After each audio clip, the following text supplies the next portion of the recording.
Identity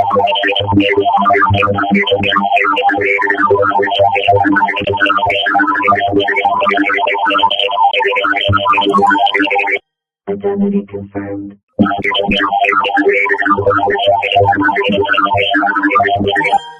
Access granted.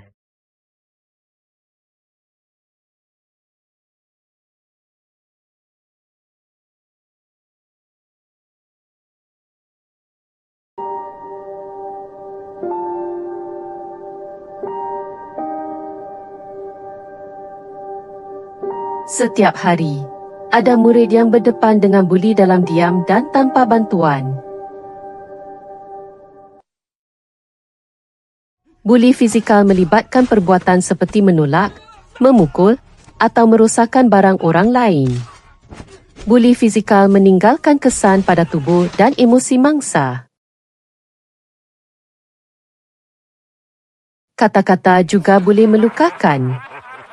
Ejekan, penghinaan dan panggilan nama buruk boleh meruntuhkan keyakinan diri seseorang.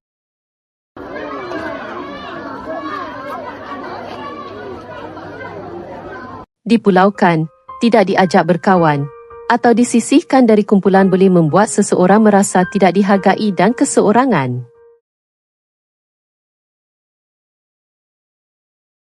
Di dunia digital, buli terus berlaku.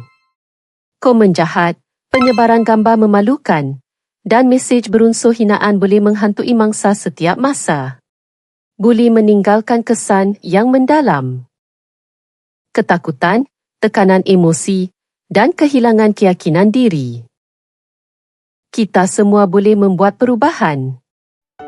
Apa yang anda boleh lakukan? Pertama, beritahu guru atau pihak sekolah tentang masalah yang dihadapi.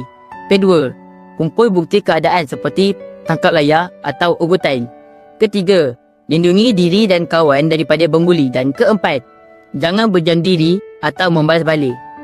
Kami bertimbul. ACN kecil boleh.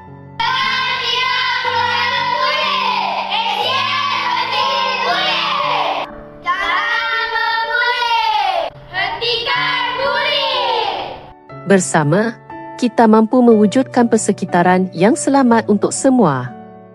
Pilih untuk menjadi pelindung, bukannya pembuli.